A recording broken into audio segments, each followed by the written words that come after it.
Na semana passada, no domingo à noite, eu comecei uma mensagem aqui, cujo título é Não Abra a Porta para o Engano. A Bíblia nos adverte em muitos textos, muitas passagens, Antigo Testamento, Novo Testamento, sobre a obra do engano. E como é extensa, né? E como atua. Então, olha só. Quando a Bíblia fala muito sobre um texto, traz uma ênfase sobre um determinado tema, nós temos que prestar muito atenção nisso. Primeiro porque isso demonstra que em todas as épocas, sendo que a Bíblia foi escrita em um tempo bem longo, não é? Muitas pessoas foram usadas por Deus para escreverem a sua santa palavra e viveram em épocas diferentes, em momentos políticos, sociais diferentes, viveram em culturas também que houveram modificação nessas culturas, certo? Você não pode comparar a cultura de Moisés lá no Egito com a cultura de Paulo, como por exemplo, havia já um distanciamento e mudanças, não é? Mas quando todas essas pessoas elas falam sobre um determinado tema, é porque este é um perigo iminente em todas as gerações, um perigo real que estava ali em todas as gerações, e assim eu me engano. E nós começamos aqui a falar semana passada, né? O que significava o engano. No conceito básico de dicionário, separei 3 coisas. Primeiro, engano significa induzir ao erro. Engano significa, em segundo lugar, cair em erro. Então, tanto induzir como também cair no erro significa engano. E o terceiro ponto, porque isso é um embasamento aqui para a nossa mensagem, né? Alterar a verdade. Engano é quando você altera uma verdade. É quando você induz alguém ao erro, ou quando você cai em erro. E eu falei aqui sobre a etimologia dessa palavra, que significa zombar, né? Tem um sentido de zombar e de escarnecer. Então, quando nós enganamos ou somos enganados, é como se o diabo estivesse escarnecendo de nós. E nós não estamos imunes ao engano. É bom que você saiba disso, né? Falamos sobre isso aqui a semana passada, não vou entrar muito na introdução, porque se você quiser, você pode acessar a mensagem pelo YouTube, né? Mas nós vimos aqui as advertências, a demonstração, como a de Paulo em 1 Timóteo 4, versículos 1 e 2, que diz o seguinte: mas o Espírito expressamente diz que nos últimos tempos apostatarão alguns da fé. E olha o motivo disso: dando ouvidos a espíritos enganadores e a doutrinas de demônios, pela hipocrisia de homens que falam mentira, tendo cauterizado a sua própria consciência. Agora, onde estão esses homens que falam mentira, se não dentro das próprias congregações? Não é verdade? Para que aqueles que são os ouvintes deem ouvidos a isso. Então, você entende que Paulo fazia uma advertência para esta atuação do espírito de engano, mesmo dentro das congregações. Então a questão central é: como manter o engano fora da minha vida? Isso é uma possibilidade real dele me tocar e causar às vezes um dano irreparável. Como manter o engano fora das nossas vidas, né? Esse é um ponto central. Então nós falamos aqui que precisamos saber 3 coisas, minimamente. Primeiro, como o engano atua, foi o que falamos a semana passada. Onde ele se oculta, onde ele se esconde, como vencer. São 3 coisas básicas. mínimas, mais básicas. É claro que a gente poderia falar de muitos mais pontos, tá? E falamos como o engano atua. E hoje, nós retomando esta mensagem, eu quero falar onde se oculta o engano. Onde o engano se esconde. Que às vezes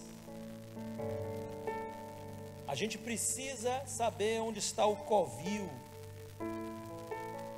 do inimigo, aonde ele está ocultando os seus ardis, as suas sementes que podem nos destruir, para que nós possamos limpar esse refúgio de mentira, para que a gente possa limpar, não é, este covil de salteadores que quer roubar a nossa paz, que quer roubar a direção que o Senhor dá para a nossa vida. Olha quanto engano existe neste mundo, quanto engano existe nesse mundo. O engano é astuto, ele pode se esconder, assim como um vírus se esconde lá num computador, e ele infecta e danifica ali o sistema do computador. Ele pode se ocultar em sistemas, em vidas, e algumas coisas que eu trouxe para vocês, para nossa meditação nesta manhã. O engano, ele pode estar oculto nos nossos pensamentos. É assim ou não é? Quantas pessoas têm uma ideia acerca de alguma coisa que é completamente errada? Olha o que o apóstolo Paulo diz na sua segunda carta aos Coríntios, no capítulo 10, os versículos 4 e 5.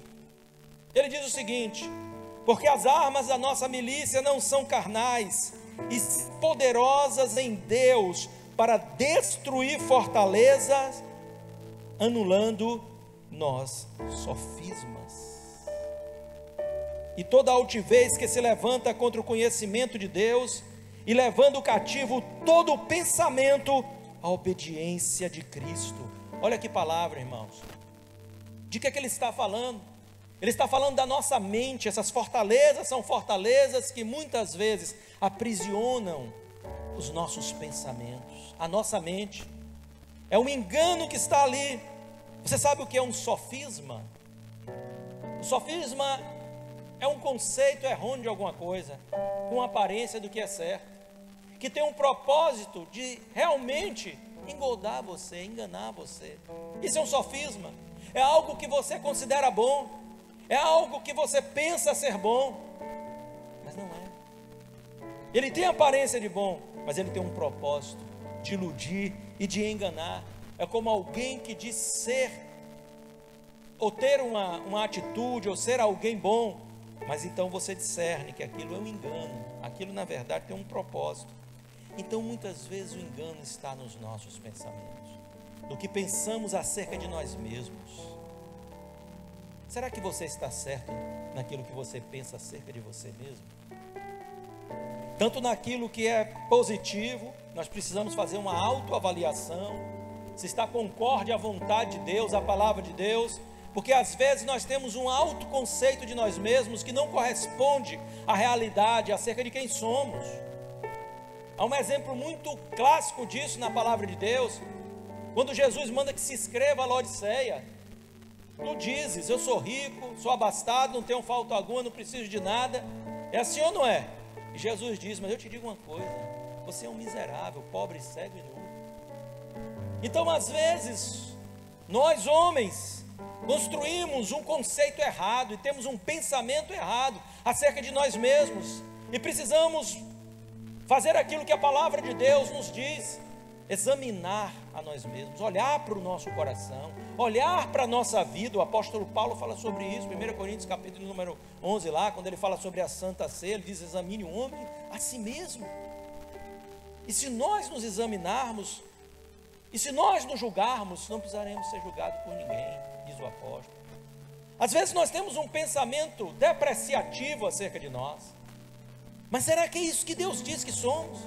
E quantas pessoas, elas têm a mania de se, inferiorizarem, E aqui não é no sentido de ser humilde, não é no sentido de ser humilde, mas é no sentido de uma baixa autoestima, é no sentido errado. É quando nós vamos, sabe, quando nós estamos caminhando na contramão daquilo que a palavra diz de nós mesmos. Se estamos em Cristo, a Bíblia diz que somos mais do que vencedores. Então como que você pode abrir a sua boca para dizer que você é alguém derrotado? O que te derrota é o pecado. Se você está firme no Senhor, o teu pensamento é errado acerca de você. Eu não vou conseguir, eu não posso. São pensamentos às vezes recorrentes. Quantas pessoas, meu Deus, se olham no espelho pela manhã e estão abatidas e tristes pelo que vem, porque não queriam ser da forma que são. Quando Deus diz que você é coroa da criação do Senhor, desta criação física visível. O sol é lindo, né? O universo é espetacular, as estrelas são extraordinárias, os planetas, meu Deus, quanta coisa linda existe neste universo. E você olha para esta terra, quanta coisa linda Deus criou aqui. Nós olhamos os mares, nós olhamos, sabe, as florestas, nós olhamos a geografia deste mundo, quanta coisa nos impacta. Mas Deus diz que desta criação você é a coroa. E muitas vezes nós olhamos para nós e desprezamos a criação de Deus. Isto é um pensamento sofismático. E muita gente acha que é humilde quando faz isso. Não faça isso, porque você não está negando a realidade da palavra do Senhor. Valorize quem você é. Valorize o que você tem de Deus. Já nos basta ter que lidar com esta condição que ainda existe em nós de tendência pecaminosa, querido. Mas não negue a palavra do Senhor. Não acrescente esse agravo. Se a Bíblia diz que você é, creia que você é de fato. Porque a Bíblia, ela é inerrante, ela é verdadeira. Amém? Então olha quanto pensamento. E quantas vezes esses pensamentos acerca de coisas e de pessoas, eles são errados em nossa mente. Por quê? Porque existe ali a atuação de um sofisma. E quantas vezes as pessoas pensam coisas e é tão difícil de você convencê-las ao contrário. E é óbvio que você não deve querer convencer ninguém da sua convicção pessoal, mas da convicção daquilo que é a verdade de Deus. A verdade de Deus. É assim ou não é? Não é isso que a Bíblia nos manda fazer? Onde está a verdade absoluta? Naquilo que eu acho que é certo? Não, naquilo que a Bíblia diz que é certo. Isso está a vontade de Deus explicitada, está a vontade de Deus revelada aqui.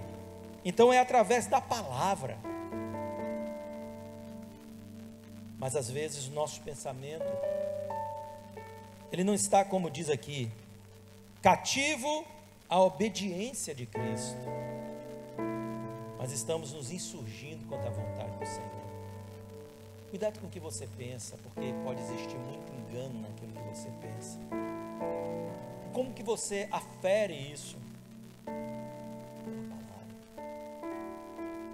Tudo que é da luz se coadunará com esta palavra, se harmonizará com esta palavra, mas tudo que é das trevas será confrontada por ela.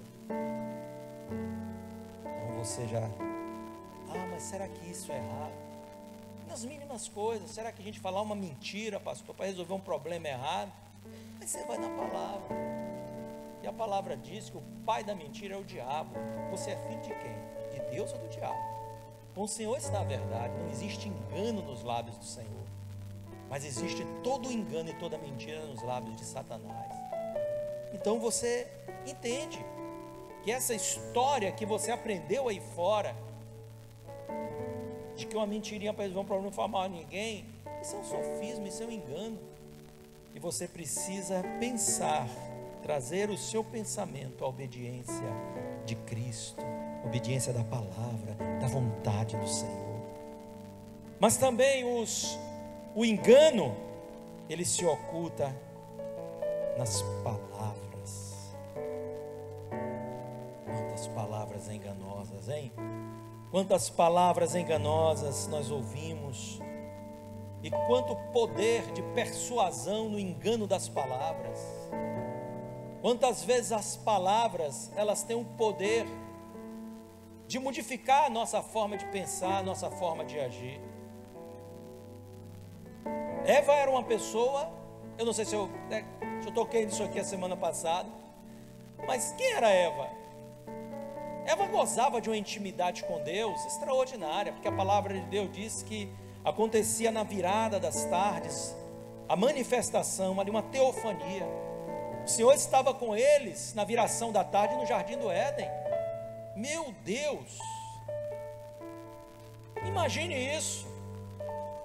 Então havia uma comunhão perfeita, porque não havia pecado. Eles viviam em um estado de santidade, e a nossa comunhão é determinada por isso. O quanto mais santos somos, isso determina a nossa comunhão com Deus. Mas de repente, poucas palavras foram suficientes para romper essa comunhão, foram suficientes para macular a imagem de Deus aos olhos de Eva. Incrível isso. Por que nós somos assim? Então o diabo disse a Eva: Deus não quer que você saiba o que Ele sabe, Deus não quer que você conheça o que Ele conhece. Ele sabe que se você comer do fruto dessa árvore, você será como Ele. Você será como Ele. Irmãos, quantas vezes a gente goza de uma amizade, uma aproximação com alguém, e o inimigo usa lá, sei lá quem, para falar contra aquela pessoa. Isso no casamento, na família, em todo lugar, na igreja, em todo lugar. E de repente a pessoa recebe aquela palavra: você não sabe, fulano é muito seu amigo, está falando mal de você, ou fulano fez isso. E você recebe aquela palavra, e todo aquele conceito que você tinha de anos daquela pessoa parece que é destruído ali, e você não considera que aquilo pode ser um engano. Mas por que a gente dá crédito àquela palavra de mentira? Há um poder de sedução, de persuasão. Quantas vezes você tem um conceito do pastor, e alguém diz assim: não, porque o pastor é assim assado. Eu não sabia, de 10 anos dentro da igreja, eu não sabia disso.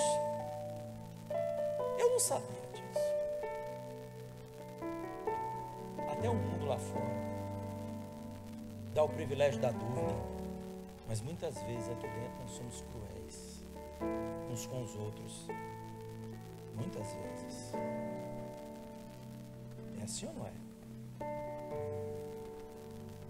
Às vezes em casa, no relacionamento conjugal,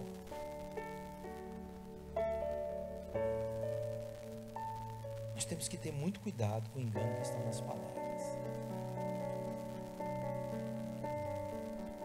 1 de Pedro 3, 10 e 11 diz o apóstolo: pois aquele que quer amar a vida e ter dias felizes, refreia a língua do mal e evite que os lábios falem palavras enganosas. Olha só: afaste-se do mal e pratique o bem, busque a paz e empenhe-se por alcançá-la. Olha aí, 1 de Pedro 3, 10 e 11, que advertência, hein? Você quer amar a vida e ter dias felizes? Qual a primeira coisa que você deve fazer?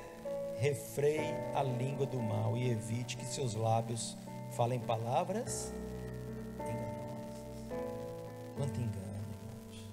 Provérbios 10, 18. O que encobre o ódio tem lábios mentirosos, e o que difama é um insensato.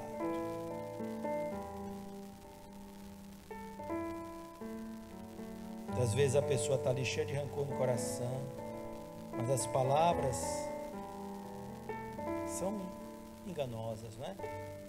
Aquele jeitinho, mas no fundo lá, deseja de ferir aquela pessoa.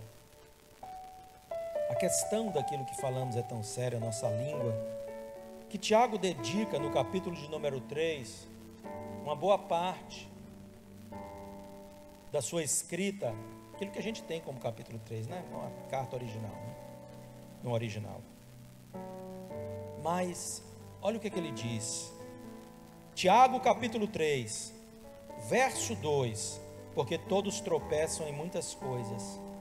Se alguém não tropeçar no falar, é um indivíduo perfeito, capaz de refrear também todo o corpo. Olha como o engano está na nossa língua, hein? De 5 a 10, os versículos de 5 a 10, ele continua falando o seguinte: assim, também a língua, pequeno órgão, se gaba de grandes coisas. Veja como uma fagulha incendeia uma grande floresta. Ora, a língua é um fogo, é um mundo de maldade. A língua está situada entre os membros do nosso corpo e contamina o corpo inteiro, e não só põe em chamas toda a carreira da existência humana, como também ela mesma é posta em chamas pelo inferno. Pois toda espécie de animais, de aves, de répteis e de seres marinhos se domina e tem sido dominada pelo gênero humano, mas a língua ninguém é capaz de domar. É um mal incontido, cheio de veneno mortal. Com ela bendizemos o Senhor e Pai, também com ela amaldiçoamos as pessoas, criadas à semelhança de Deus. De uma só boca procede bênção e maldição. Meus irmãos, isso não deveria ser assim. É incrível. Esta é uma palavra forte.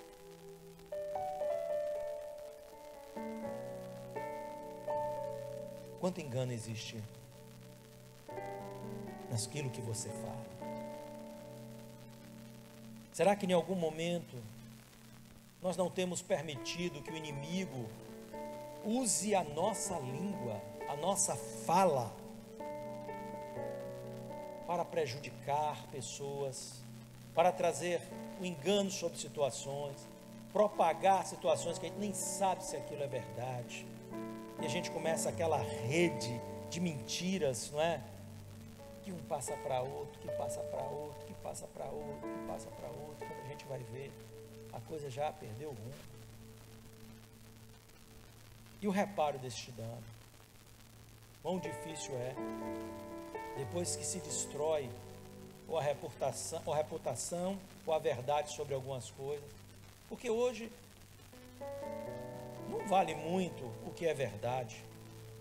O que vale é como você conta os fatos, é a narrativa das pessoas que distorcem a verdade de Deus, distorcem a verdade. Então você distorce a verdade e você alcança um público que não está muito aí para a verdade. E ponto final. Porque parece às vezes que as pessoas, elas gostam de serem enganadas. Elas gostam de serem enganadas. Eu me lembro de uma mensagem, eu acho que foi o pastor R. Soares que estava pregando, e ele contou uma historinha, né? Ele disse que tinha lá um determinado senhor, não me lembro o nome, não sei se era seu José, ele usou o nome fictício, é só um contozinho, né? E disse que esse senhor, ele era um especialista em contar mentiras. Especialista.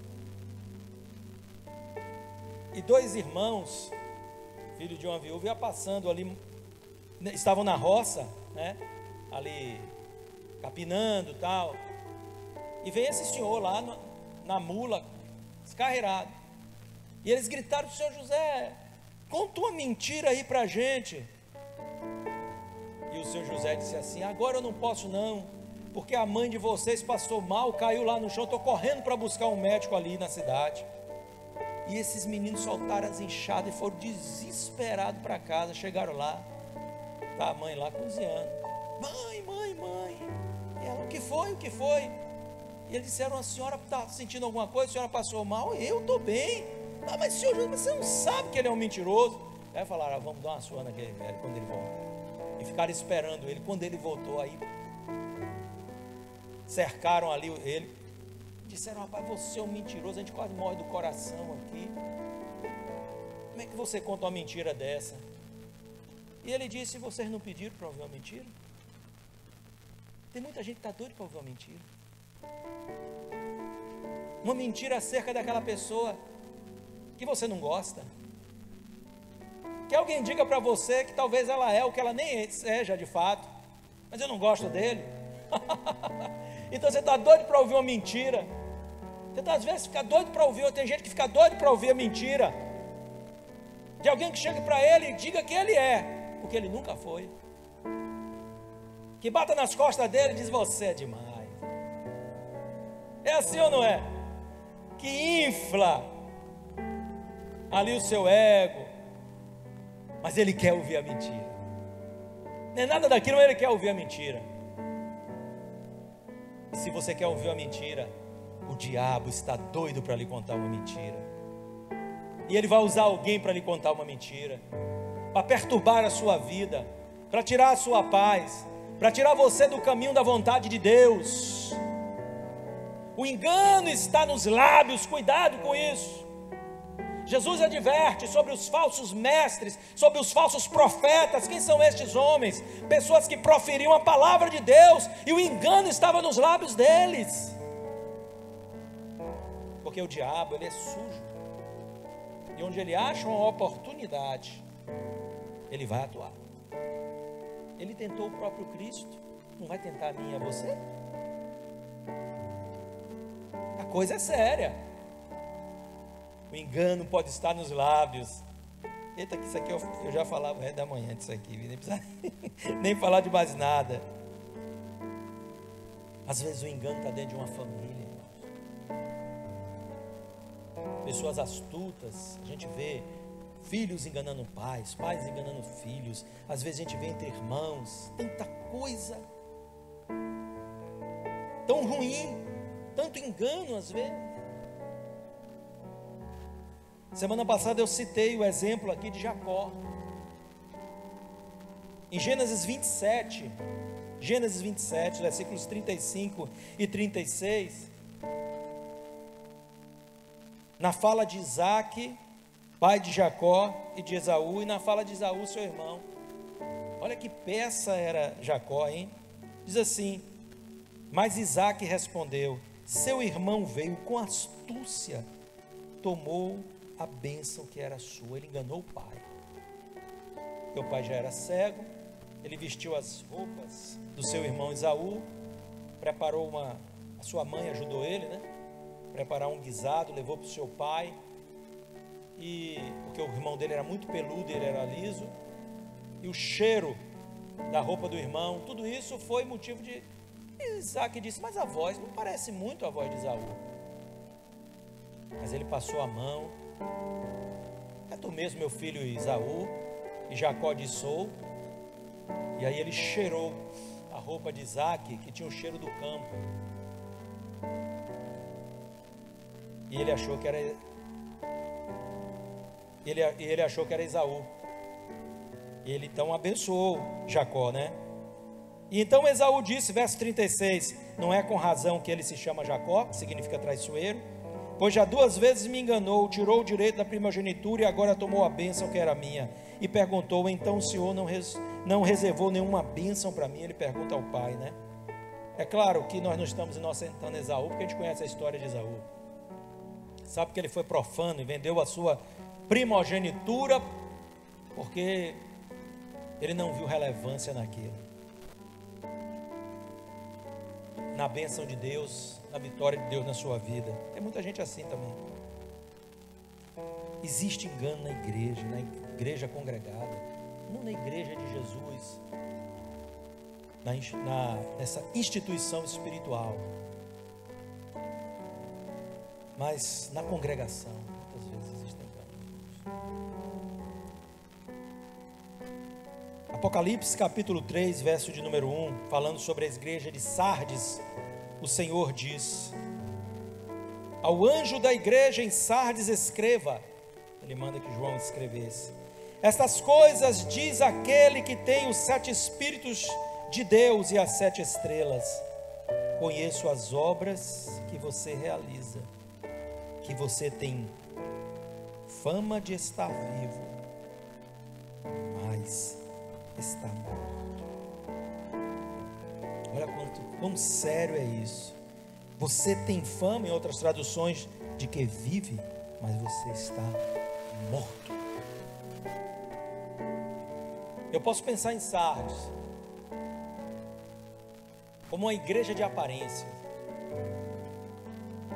Pense num lugar enganoso, é uma igreja de aparência.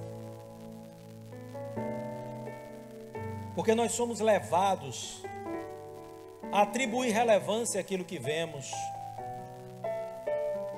Você lembra de Samuel, da história de Samuel quando ele foi ungir Davi rei? Ele chega na casa do pai de Davi, Jessé, o belemita, e Davi tinha muitos irmãos. Então ele fala ao pai de Davi que chamasse os seus filhos. E vem o primeiro, Eliabe. E o que é que ele pensa? Com certeza está diante de mim aquele a quem é um rei, a quem Deus quer ungir rei. Porque Eliabe era aquele cara de porte, era aquela pessoa que chamava a atenção pelos olhos. E Deus disse a ele: não é este, porque Deus não vê como o homem vê. Uau! Então às vezes a gente atribui relevância à aparência das coisas e não nos preocupamos em conhecer o interior delas. Isso é muito sério. É muito sério. Então eu vejo pessoas iludidas com pessoas, com igrejas, com isso, com aquilo. Eu estou falando aqui um pouco também sobre nós, não é? E olha o que Jesus está falando de uma igreja que parecia ser relevante, que tinha fama de estar viva. Igreja famosa. Poxa, ela tem uma igreja vibrante. Turma lá é maravilha. Cada culto assim, sabe, extraordinário. E Jesus disse: uau, essa igreja está morta. Sabe o que acontece? Isso aqui é um termo usado para falar de um útero morto que não pode gerar. É como se ele estivesse dizendo: essa igreja não pode gerar pessoas segundo o coração de Deus. Não pode gerar novas criaturas em Cristo Jesus. Apesar de tudo que vocês veem, de toda essa badalação, de toda essa operosidade, de todos esses instrumentos, deste louvor magnífico, de tudo isso, ela não pode gerar vida, ela não pode gerar nascidos de novo, novas criaturas em Cristo. Sabe por quê? Porque ela está morta. Seria bem mais fácil a gente entender se Jesus Cristo tivesse: olha, eu tenho olhado você está morto, está minguando, isso e aquilo. Não é? É isso que Jesus disse. Jesus disse: você tem fama, cara, de quem vive. Você tem fama de coisa excelente. Você está aí bombando, rapaz, nas redes. Só tem uma coisa só. Você está morta. Isso é muito forte. A gente tem que ter muito cuidado com essas coisas.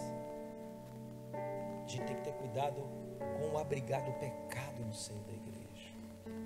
Com as coisas que às vezes a gente quer passar pano. Não pode, irmão.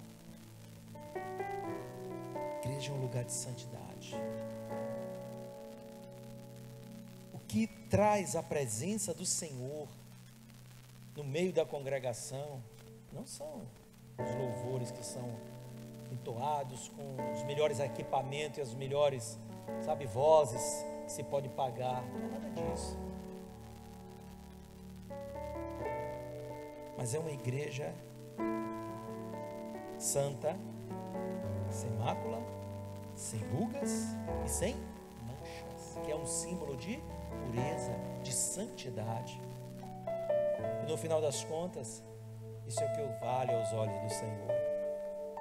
Todo refino, toda técnica, toda sofisticação, todas estas coisas, você as aplica se tiver uma motivação correta. Não é isso que vai descredibilizar diante de Deus, são coisas importantes. Mas se não tiver a motivação, se não tiver uma posição nesta igreja, não adianta, irmãos. Então, quando você buscar sempre um local de congregar, saiba disso. Não olhe a aparência das coisas, olhe o interior delas. Vá a fundo, e Deus vai te mostrar verdadeiramente se aquilo é só fama ou se tem vida naquele lugar. O engano está naquilo que parece ser bom, mas não é. Provérbios 14, 12. Há caminhos que ao ser humano parece direito, mas o fim dele é caminho de morte. Parece ser bom, não é? Muitas vezes. Parece ser bom aquele relacionamento, aquela amizade. Ah, eu conheci uma pessoa incrível, super legal, é isso e aquilo. Muitas vezes é um laço do diabo, pessoal. Conheci um amigo assim, assado. É muito bom quando você se aproxima de pessoas. Relacionamentos são coisas imprescindíveis na nossa vida, mas a gente tem que ter cuidado. Conhecer primeiro o coração das pessoas e a motivação delas. Nós precisamos nos aproximar das pessoas para influenciá-las pela luz do Evangelho, e não para permitir as influências, mas muitas vezes, porque tem a aparência do que é bom, você se abre. Tão legal, minha amiguinha ali é tão legal. Você não sabe muitas vezes que o diabo está na vida daquela criatura para derrubar você. Mas acontece o inverso também. Muitas vezes o engano está naquilo que parece ser ruim, mas não é. Tem coisas que parecem ser ruim. Olha o que o salmista diz no Salmo de número 119.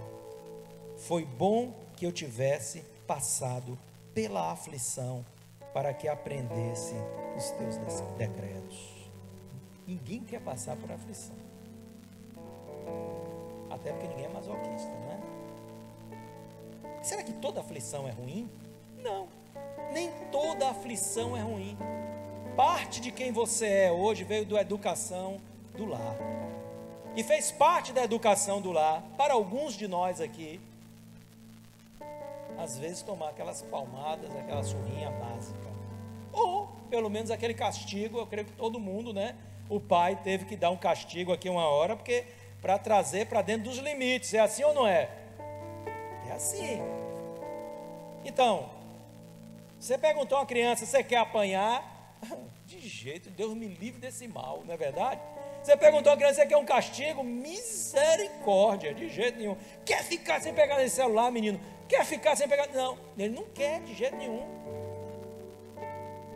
Mas se você isenta a criança disso, aquele que afasta a vara da correção do filho, põe ele no caminho do inferno, diz a Bíblia. Então olha só, a disciplina é algo bom, mesmo que na hora pareça ser algo ruim. Então, você, eu não gosto de bater no menino, eu dou aquele castigo, dê o seu castigo, mas corrija seu filho quando ele estiver errado, para que ele permaneça no caminho certo, né? É assim ou não é?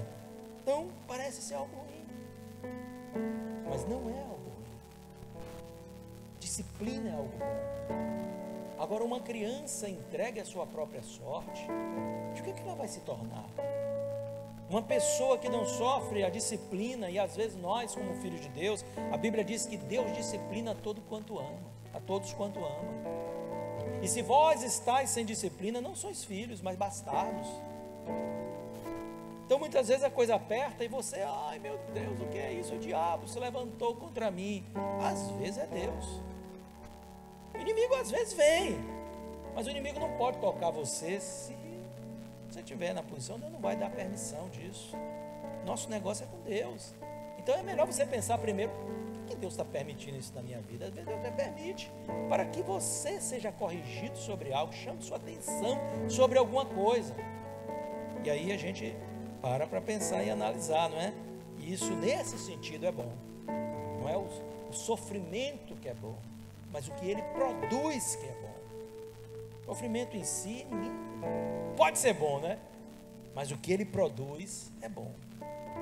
Existe nada pior do que fazer uma dieta? Isso não é de Deus, não é possível, né? Ou coisa ruim, né? Mas depois que você perde aqueles quilos a mais, eita Deus, é Deus falando. Quando você perde aqueles quilos a mais, o que acontece? Você, ó, fica ali feliz por isso, contente por isso. Não é bom fazer dieta? Não, é horrível, vou dizer a verdade. Mas o resultado que você alcança é bom, é ou não é? Então, olha aí, como uma coisa boa. Não só esteticamente, mas na sua saúde, né? Isso agrega bastante. Há engano na religião. Há muito engano na religião, irmão. Romanos 1:25, eles trocaram a verdade de Deus pela mentira, adorando e servindo a criatura em lugar do Criador, o qual é bendito para sempre. Amém. Há quanto engano na religião. As pessoas são iludidas porque existe uma necessidade de se encontrar com a sua origem, de onde nós viemos. São questionamentos que estão na mente das pessoas, e as pessoas na busca de encontrar esta verdade, elas se lançam muitas vezes em caminhos de falsas religiões. E aqui ele está falando sobre a falsa adoração de imagem, mas não só de imagens. Hoje nós temos uma realidade no meio de nós, de pessoas adorando a pessoas. Há uma tietagem, uma adoração terrível deste ídolo gospel. Botou esse nominho gospel, pronto. Isso aí já é, sabe? É o selo ali para qualquer coisa, validar qualquer coisa. Dane-se se é gospel ou se não é. Onde está o erro tem que ser denunciado para a glória de Deus. E a gente não pode fazer vistas grossas a essas coisas. Há engano na política, demais. E aqui eu vou para além dos sistemas aí que só. Eu não estou falando apenas dessa política profissionalizada, que essa daí a gente sabe que é falar de podre. Mas todo ser é político nas nossas relações interpessoais. A gente tem que ter cuidado com isso, irmãos. Essa história do politicamente correto, há um engano imenso nisso. Você não tem que agradar a todo mundo, você não tem que agradar aos homens mais do que você agrada a Deus. Antes nos importa mais agradar a Deus do que aos homens. Não foi isso que os discípulos, apóstolos do Senhor falaram? Mas nos importa agradar a Deus do que ao homem. O apóstolo Paulo disse: eu então busco agradar os homens, eu não vou agradar a Deus. Porque para agradar a Deus, muitas vezes eu tenho que desagradar aos homens, falando a verdade a eles. Então eu tenho que ter um lado. Eu estou do lado de Deus, ou estou do lado desse politicamente correto? Não, eu não quero dizer isso, porque, olha, não é bom, não é assim, não é assado. Não, nós temos que ser cristãos, irmão. Respeitar as pessoas não é estar de acordo aos erros delas. Amar as pessoas não diz respeito a aceitar que elas façam tudo de errado que elas queiram fazer, porque assim você mantém ela no caminho da perdição. Amar as pessoas é fazer o melhor por elas. Respeitá-las é saber que Deus as criou e que quer que a vida deles esteja nelas. Isso é respeito, isso é amor. Mas falando sobre sistema, Salmo 94, de 20 a 23, o salmista diz o seguinte: será que pode associar-se contigo, falando a Deus, né, o trono da perversidade, que forja o mal, tendo uma lei por pretexto? Ajuntam-se contra a vida do justo e condenam a morte dos inocentes. Mas o Senhor é meu alto refúgio, o meu Deus é o rochedo em que me abrigo. Sobre eles, essas pessoas que praticam isso, faz recair, Deus faz, né, a sua iniquidade, e pela maldade deles próprios os destruirá. O Senhor nosso Deus os destruirá. Palavra forte, hein? Palavra muito forte. Eles fazem todas estas coisas e eles acham que Deus não vê, ou que há aprovação de Deus no que eles fazem. Todo o suborno de todas as engembrações que esse povo faz. Assumem aí um cargo e daqui a pouco se corrompem completamente. Quanta loucura, quanto engano, né? E aí vem aquela noção de que o dinheiro público não tem dono, sabe? Então eu posso roubar, eu posso botar no meu bolso, levar para casa, mas esse é o dinheiro do povo. Os impostos, o suor do rosto do povo, e Deus vê todas estas coisas. Há tanto engano na falsa ciência. Eu não digo na ciência, a verdadeira ciência é uma bênção, mas na falsa ciência é teoria disso, teoria daquilo outro. É tanta teoria, irmão. E muita gente crê nessas coisas como uma verdade, como a ciência, que é algo comprovado, não é verdade? O próprio apóstolo Paulo, ele admoesta o seu discípulo Timóteo, discípulo amado, né? A ter cuidado com a falsa ciência. Ter cuidado com a falsa ciência, com o falso conhecimento e os conhecimentos científicos, né? Muitas vezes, quando você vê essas questões aí sendo colocadas, como que a teoria da evolução é ensinada na escola? Como uma teoria? Não. Ela é ensinada como ciência. Ela é ensinada como uma lei, como uma verdade, sendo que ela contradiz a própria ciência. Imagine você quanto engano existe neste mundo, né? Engano no poder econômico. Nós poderíamos falar disso, mas eu quero finalizar rapidamente aqui falando com vocês como vencer o engano. Bem, o engano só é vencido quando ele é confrontado pela verdade. É por isso que você precisa checar as coisas de acordo com a palavra e checar você próprio, seus próprios atos, os seus próprios pensamentos. Tudo precisa ser levado à luz da palavra de Deus. O engano é a ausência da verdade, assim como as trevas, elas são a ausência da luz.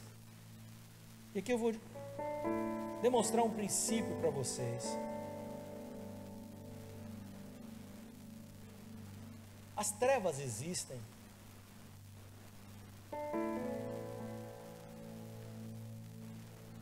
um dia um aluno fez essa pergunta ao professor, porque o professor estava lá zombando de um menino cristão sobre a existência de Deus. E disse, se Deus existe, porque o mal está presente na terra, e zombando do aluno. Então, um outro aluno, se atribui até essa fala a Einstein, não sei se é dele ou não, há muito engano também nessas histórias, né? Mas um outro aluno pergunta ao professor, professor, as trevas existem? O professor diz, sim, claro existem, e ele diz, não, não existem. As trevas, elas são a ausência da luz. Da mesma forma que o mal é a ausência de Deus. Quando você tira Deus da equação, o mal entra. Quando você tira a luz, as trevas entram. É assim ou não é? E o engano é assim. O engano é a ausência da verdade. Quando a verdade chega e entra, o engano é dissipado. Agora, muitas vezes nós estamos tão apegados à mentira que nós não queremos saber da verdade, porque a mentira está arraigada já no nosso coração. Aquele engano, aquela mentira já está arraigada em nosso coração. Eu não quero nem saber. Você vai falar, mas fala, não, eu não quero nem saber. Por quê? Porque você já tem aquilo já arraigado em você. Então as pessoas estão apegadas a mentiras, a enganos, a sofismas. Estão prisioneiras e reféns disso. E não querem conhecer a verdade. Um dia eu estava em viagem, eu e com um cunhado meu, a gente parou lá em um bar, uma coisa assim, fomos tomar um refrigerante, estava dando certo. E aí comecei a falar de Jesus para uma senhora que estava lá servindo, né? E ela disse, não, mas está o padre lá não fala isso não. Acho que não é assim não. Aí eu perguntei a ela, falei, mas a senhora prefere crer mais na Bíblia, no que a Bíblia diz, ou no que um homem diz?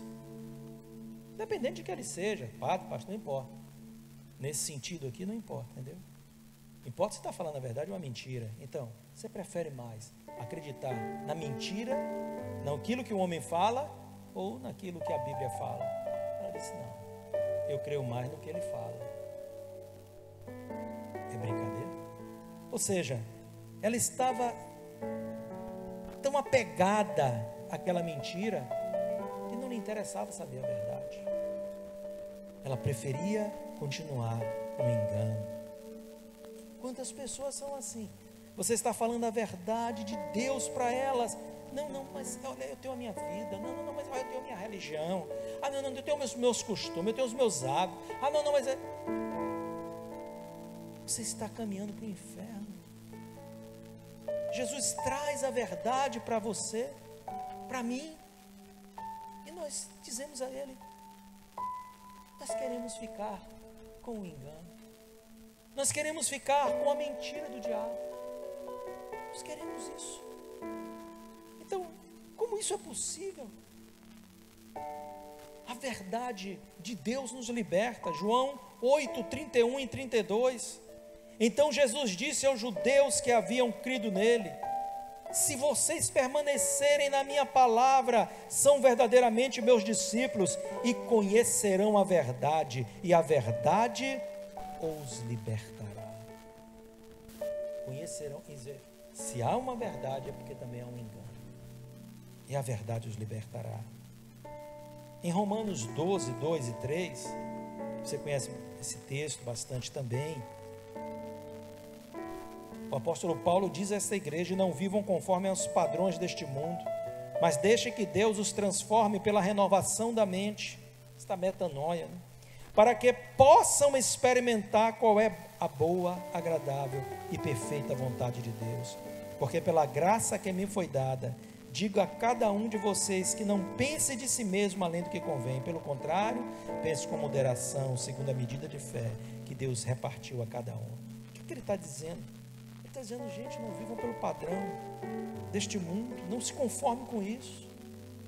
Não diga que aquilo que as pessoas dizem lá fora é o certo, é a verdade, o que eles fazem.